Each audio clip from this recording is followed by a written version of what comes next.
Bonjour à tous, bonjour tout le monde et bienvenue dans Magnussen en route vers la gloire. Alors on va essayer de terminer ensemble cette troisième saison de Magnussen. Jusque là, tout se passe comme prévu. Alors nous sommes le 25 septembre, on va avoir la course championnat du monde. Ensuite, ça sera... Bon, ensuite je pense que je vais simuler jusqu'à la fin, peut-être Milano-Torino ici. Alors le championnat du monde 25 septembre, je suis là, Magnussen avec Thomas Zegans, Sei, Guillaume et nous avons les favoris qui sont là, c'est des rouleurs Tony Martin, Mirao Kwiatkowski, 40 km et c'est en extrême tout de suite, hein, on passe direct sur la course, allez à tout de suite. Nous sommes là avec Thomas Zegans et moi je me lançais juste derrière, voilà, c'est parti avec Magnussen qui vient de se lancer.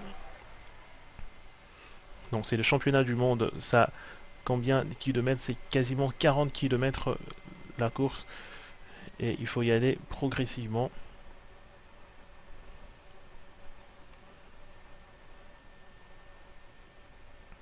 Ça va être dur à rivaliser à des Vanguard Run par exemple, c'est lui qui est en tête. Et derrière, je vois un coureur là derrière, je connais même pas. C'est peut-être Tony Martin qui s'est lancé derrière. Non, c'est Bob Jungels. Et ben, c'est déjà Jungels qui se lance juste derrière moi. C'est vraiment pour me démoraliser, hein. Donc Jungels qui vient de passer. Ensuite, il y aura Matthias Brandl.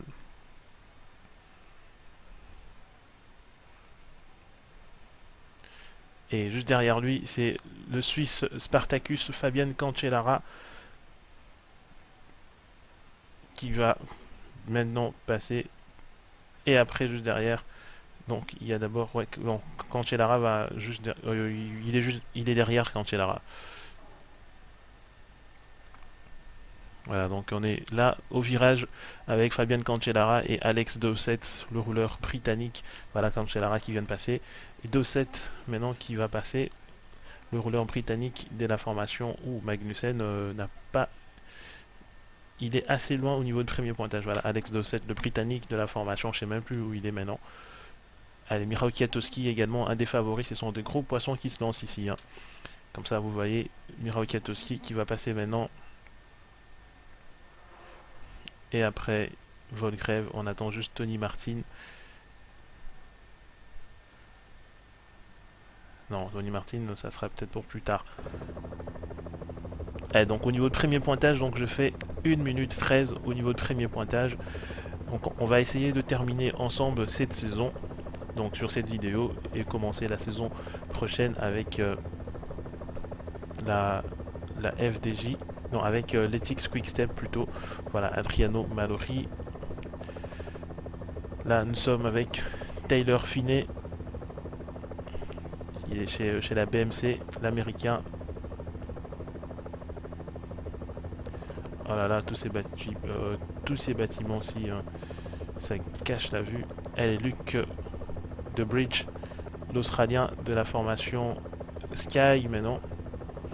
Et voilà, Tony Martin qui s'est lancé maintenant.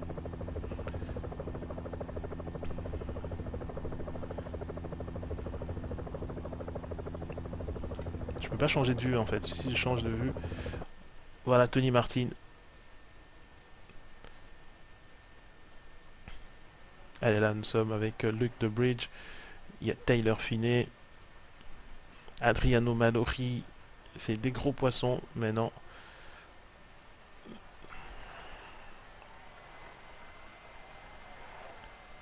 Et Michał Kwiatkowski, au niveau de premier pointage, il fait troisième temps, premier pointage pour Kwiatkowski. C'est très très long, hein, ce contre-la-montre. Et là, Alex Dowsett, 36 secondes au niveau de premier pointage. Alors, c'est lui qui va passer maintenant, c'est Tyler Finney, le rouleur américain. Et ensuite, il y a Luke DeBridge, l'Australien de la formation Sky, qui va passer au niveau de premier pointage. Son temps, oula, eh ben, c'est le maillot, hein. J'ai pas vu Juan Dennis, il s'est peut-être déjà lancé ou il est malade. En tout cas, je l'ai pas vu. Voilà, donc Tony Martin maintenant au niveau de premier pointage. Ah, il est loin de Tony Martin, c'est Dobridge qui fait la bonne affaire pour l'instant au niveau de premier pointage. C'est l'Australien Luke Dobridge, la saison actuelle, c'était le maillot était sur les épaules d'un autre Australien, c'était Rohan Dennis. Il est chez Sky. Allez, on revient sur Magnussen. Deuxième pointage, c'est catastrophique, déjà 3 minutes. Bon, on peut même dire hein, que le maillot... Oula, il y a même Bob Jungels qui est juste là derrière moi. Ça va être très très dur de faire un bon résultat ici. C'était pas vraiment faisable. Voilà, je vais me faire déposer. Déposer même hein, par Bob Jungels, la puissance du luxembourgeois.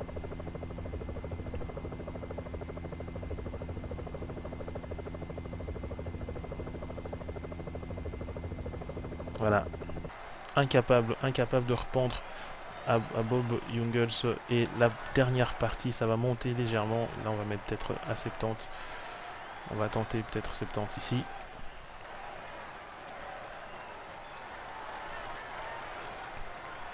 Sauver la face. On va essayer de sauver la face. C'est pas, on va quand même pas se remettre à voir encore Bob Jungels. Voilà. Là, on sauve un petit peu la face, genre vers 2 derniers kilomètres. Et la dernière partie va jouer pour nous.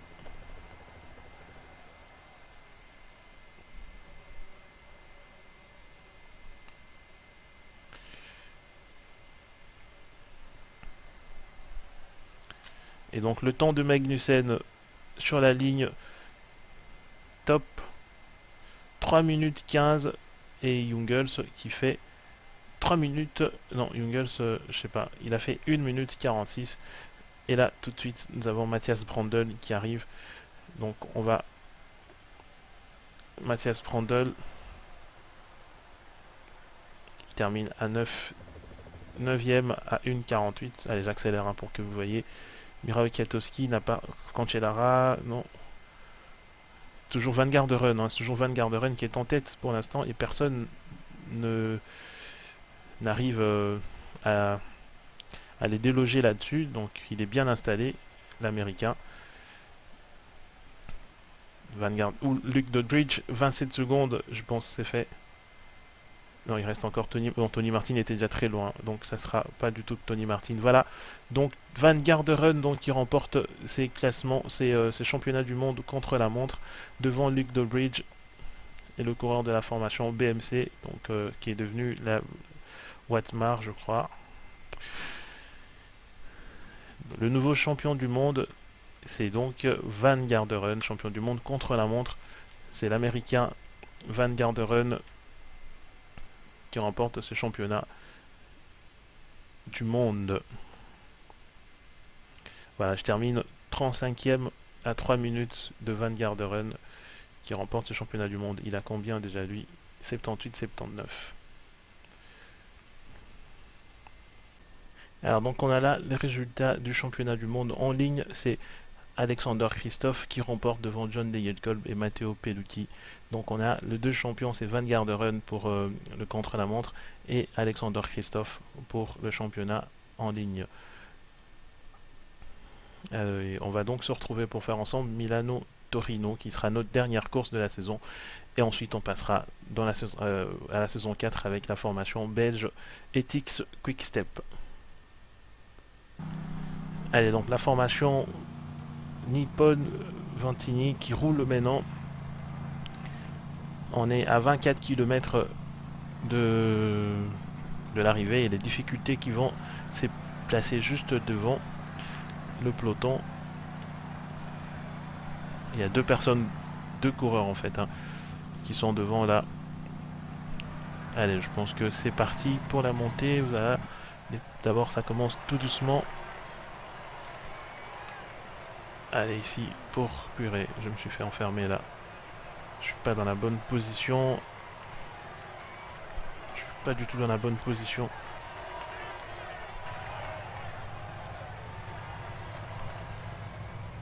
Voilà, donc j'ai fait l'effort. Il y a quelqu'un qui est sorti en contre là devant. Il faut que j'aille le chercher.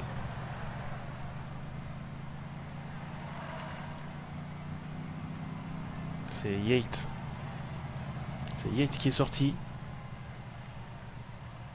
Oh là là. Allez, il faut que j'aille chercher Yates, sinon c'est fini, hein. Pour une course pour le sponsor en plus, ce serait vraiment dommage de terminer sur une mauvaise note. Et voilà, la formation Astana qui tente de revenir, mais c'est déjà trop tard. Et Yates est en train de creuser, il fait très mal. Il est plus puncher que moi. Allez, à l'arrière, c'est vraiment la catastrophe. Voilà, Yates, il a 52 secondes, donc il va se présenter tout seul maintenant. Sur les 15 derniers kilomètres, ici, moi je vais tenter de récupérer. C'est pas vrai, la descente et moi, ça fait 2. Ça fait vraiment 2. Voilà, je me fais larguer en descente, s'il vous plaît. Alors que j'ai 69 hein, en descente. Allez, ils sont en train de faire des forcings là pour revenir sur Yates. Et derrière moi, je me fais reprendre également par le coureur de la formation Nippon. L'Italien, champion d'Italie en ligne. Reste plus qu'une dernière difficulté. Allez, c'est pas à moi de rouler, hein. Si tu veux rouler, tu peux aller chercher. C'est pas vrai les gars, mais roulez.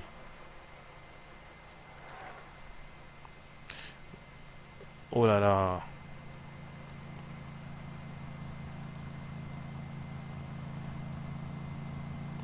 Et donc, il reste plus que Yates. Bah, ils sont partis. 5 derniers kilomètres, eux, c'est fait. Ils vont remporter. C'est Milan-Torino. Yates était sorti vraiment au pied au bon moment. Et là, bah, ça sert à rien que je parte maintenant. Je vais essayer d'attaquer dans les forts pourcentages. Du 13% ici. Et j'attaque. Accélération de Magnussen. Mais ça sera trop tard parce que Yates va s'imposer en solitaire. Devant, ça sera Adam. Je ne sais pas si c'est Adam ou bien c'est lui qui s'impose. Donc c'est Simon Yates. Vous voyez, il a 80 en vallon. Ça fait toute la différence hein, sur des courses, enfin des côtes comme ça.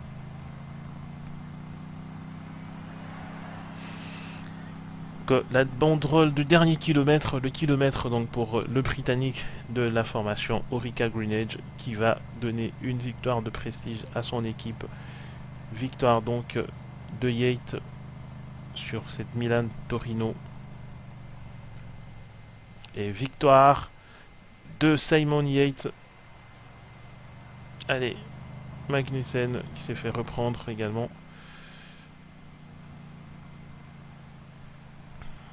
On va lancer quand même le sprint terminé au moins dans le top 10. Allez, il ne veut pas passer devant toi. Allez, je termine 6ème sur cette Milan-Torino qui était la dernière course de la saison du côté pour notre sponsor. Parce que la saison prochaine, on passera évidemment chez Ethics Quick-Step. Simon Yates donc devant Caruso, Damiano Caruso, et je pense que le classement par équipe revient pour la formation Astana devant Orica Greenedge. Voilà, donc je pense que c'était la dernière course chez Labora Argon. On va donc se retrouver le 31 décembre, la veille, pour le passage pour passer en fait la saison, la quatrième saison avec Magnussen. Allez, donc on est à l'aube de la quatrième saison avec Magnussen. Je suis déjà chez Ethics Quick-Step. Vous pourrez voir en bas les mini maillots de l'Ethics. Alors le coureur de l'année, des petites informations. Donc maillot, numéro 1 mondial, c'est lui qui a remporté le vélo d'or. C'est Vincenzo Nibali devant Thibaut Pinot et Alexander Christophe. Alors le livre de record, ça sera pour la saison prochaine, donc la quatrième saison pour Magnussen. On va tenter de pouvoir figurer ici ensemble. Grimpeur de l'extrême, on va peut-être essayer de faire le doublé. Champion du monde, non. On va tenter de faire le doublé Giro et Tour. Comme Alberto Contador.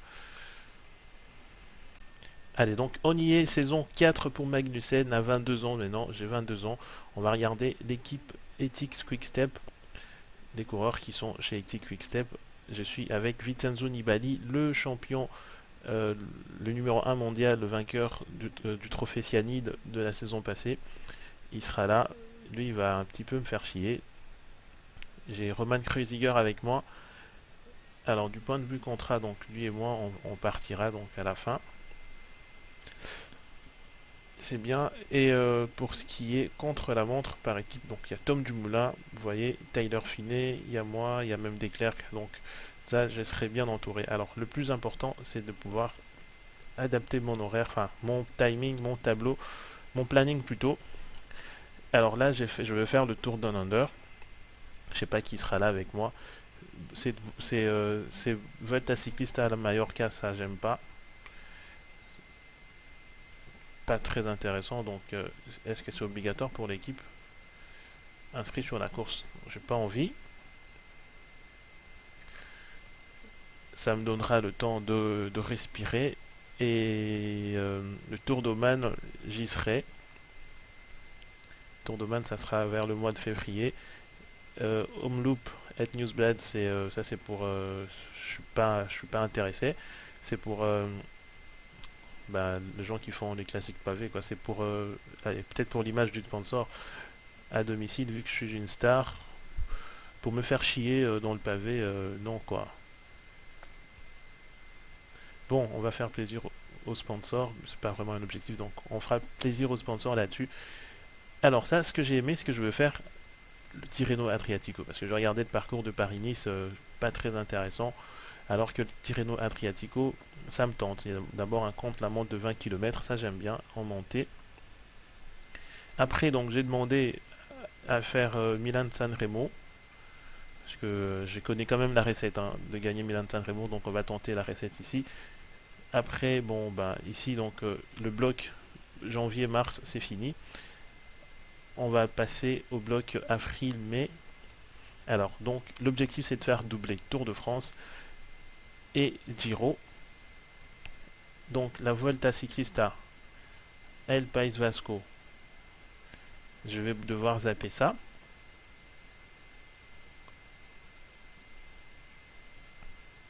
Il faut faire des sacrifices hein, pour faire pour arriver affûté avec moins de fatigue au niveau de Giro et enchaîner avec le Tour de France après, peut-être le championnat du monde aussi. Dans le Giro del Trentino, je ne ferai pas. Et on va faire donc Liège-Bastogne-Liège, je tenterai ma chance, bien sûr. La Flèche Wallonne également. Giro d'Italie. Giro d'Italie, ça c'est le premier objectif. Donc je pense que Vincenzo Nibali sera là avec moi, peut-être pour m'épauler. Ça, je sais pas, chacun jouera sa carte. Hein. Moi, je ne serai pas là pour l'accompagner, pour l'aider. Et ensuite, je m'alignerai donc au niveau du critérium international, critérium du Dauphiné plutôt.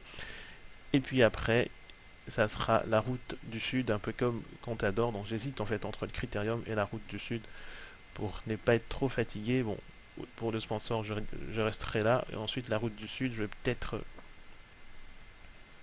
On verra en fait au fur et à mesure qu'on avancera, comment avancera ma fatigue jusque-là. Et après, je ferai le Tour de France, donc le championnat national, ça je le ferai également, le Tour de France. Donc ça dépendra en fait du planning, de mon planning et de la fatigue en même temps. Et il y a aussi la Vuelta, bon, classique Saint-Sébastien, ça je ferai aussi. Tour de Pologne, ça pas du tout, hein, j'aime pas. Donc dans la perspective de faire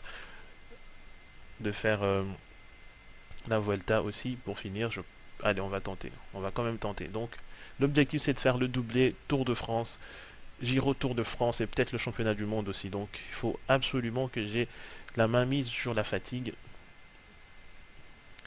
Donc, je vais valider pour l'instant, je vais valider.